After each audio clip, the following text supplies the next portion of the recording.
안녕하세요. 열린시장 사활갈 잡아라 김선영입니다. 최근 우리 증시의 흐름을 보면 좀 부진하죠. 7월 들어서 이 전체 이 주요국 증시의 그 지수 수익률을 한번 살펴보니까요. 우리나라의 경우에는 한 0.15%가량 상승하는데 그쳤습니다. 하지만 이 미국과 이 영국, 독일 이런 선진국 증시는 1% 이상 올랐고요. 그리고 이머징 시장 쪽에서도 인도나 인도네시아, 필리핀, 홍콩 이런 쪽의 이 지수는 2% 넘는 상승률을 펼쳤습니다. 우리 증시만이 상당히 좀 부진한 그 움직임이 나타나면서 세계 증시 랠리에서 많이 소외가 되고 있는데요. 일단 전체적으로는 이 22 경기 부양에 대한 기대감 그리고 미국 고용지표 호재 이런 점들이 7월 달에 많이 반영이 되고 있는데 반해서 우리는 이 경기보다는 이 기업들의 실적에 대한 우려감에 상승폭을 많이 제한을 받은 것 같습니다. 어쨌든 계속해서 좀 다른 디커플링의 모습이 좀 나타나고 있는 가운데 오늘은 좀 어떨까요?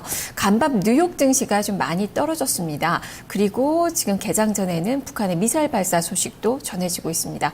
과연 며칠째 좀 지켜왔던 2000선 과연 오늘 지지해 줄 수 있을지 함께 살펴보도록 하죠. 자, 열린시장 사활갈 잡아라. 지금부터 출발합니다. 먼저 개장 전 주요 뉴스부터 확인해 보겠습니다. 어이재 기자.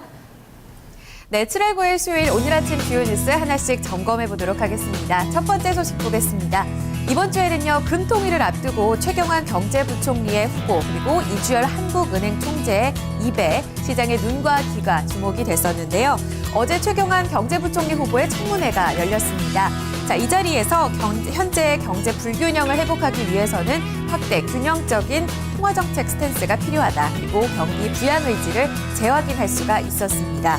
자, 이렇게 된다면 금리 인상 인하에 대한 어떤 직접적인 언급은 아니지만요. 이주열 한국은행 총재가 애초에 좀 밝혔었던 전반적인 기준금리 인상에 대한 기대감은 사그라질 것으로 보입니다. 이렇게 되면 한국은행 금리 인하에 대한 압박도 견뎌낼 수는 없을 것 같은데요. 내일 당장 금융통화위원회 기준금리 결정이 열리게 됩니다. 이제 시장의 눈은 다시 내일로 돌아서게 됐습니다. 내일 관련 소식 반드시 눈여겨보셔야겠습니다. 다음 소식 보겠습니다. 어제 가장 뜨거웠던 소식 바로 삼성전자의 2분기 잠정 실적 발표였습니다. 어제 7조 2천억 원으로 발표가 되면서 예상치를 밑돌았던 어닝 쇼크를 보였었는데요. 반대로 주가는 좀 강보합권 수준을 유지하면서 그나마 좀 선방했다는 평가를 얻고 있습니다. 그런데 오늘 아침 증권가에서는 이 3분기 실적 전망치, 목표가에 대해서 줄줄이 하향 조정 보고서가 나왔습니다.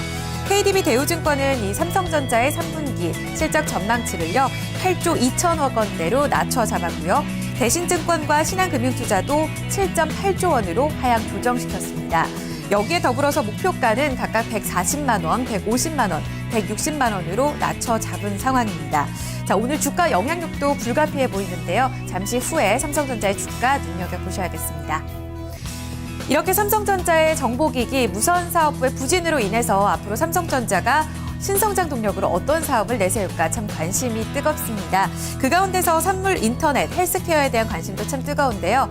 어제 이 헬스케어 관련주 가운데서 인포피아가 삼성전자에 피인수될 것이라는 전망이 나오면서 상한가로 주가가 마무리가 됐습니다. 하지만 장 마감 후에는 두 기업이 모두 답변을 내놨는데요. 시장의 기대감과는 다르게 조금 아쉬운 답변이었습니다. 지금 인수 그리고 피인수는 모두 사실이 아니다라는 공시를 내놨습니다. 일단 오늘 장에서 또 실망 매물이 출회되진 않을지 우려감이 있는데요. 인포피아 조금 후에 주가 흐름 눈여겨보셔야겠습니다. 다음 소식 보겠습니다. 어제 상한가로 마감된 종목 하나 더 있는데요. 바로 에듀컴퍼니입니다. 관련 공시가 있어서 살펴드립니다. 어제 에듀컴퍼니는 이 코넥스 상장사인 영화 제작사 이 판타지오를 흡수 합병하기로 했습니다. 이제 오는 9월 3일에 임시주총회에서 반대주주의 주식 매수, 청구권 등 절차를 거치면서 합병을 이어나가게 될 텐데요. 이 때문에 우회 상장 충족 여부를 판단하기 위해서 오늘부터 매매 거래는 정지가 되는 상황입니다. 잠시 후 투자 전략에 반드시 유념해 보셔야겠습니다. 공시 이어서 확인하겠습니다. 어제 업계에 따르면요, 재무 구조가 취약했던 대기업 10곳의 부채 비율이 더 악화됐다는 소식이 전해지고 있습니다. 부채 비율이 가장 높았던 기업은 바로 현대그룹으로 기억이 났는데요. 때문에 구조조정에 나서고 있지만 이 현대그룹 방아쇠를 당기기에는 아직도 역부족인 것 같습니다. 어제 공시를 보면 현대상선, 현대증권의 매각을 추진하고 있으나 아직까지 구체적으로 확정된 바가 없다는 공시를 내놨습니다. 구조조정의 탄력을 받아서 재무구조 개선까지 아직도 먼 길이 남은 건지 계속적으로 좀 소식과 관련해서 주가 확인해 보셔야겠습니다. 마지막 소식까지 점검하겠습니다. 이 영종도 그리고 송도 소식을 보실 텐데요. 어제 파라다이스의 주가가 굉장히 좀 좋은 흐름을 보였습니다. 이 인천의 영종 미단시티 내에 카지노 복합 리조트 개발 사업이 본격화된다는 소식 어제 장중에 전해졌기 때문인데요. 여기에 더불어서 또 내일은 국내 최고층 빌딩이죠. 동부가 트레이드 센터가 완공을 눈앞에 두고 있습니다. 자, 8년 만에 완공을 하게 되는 건데요.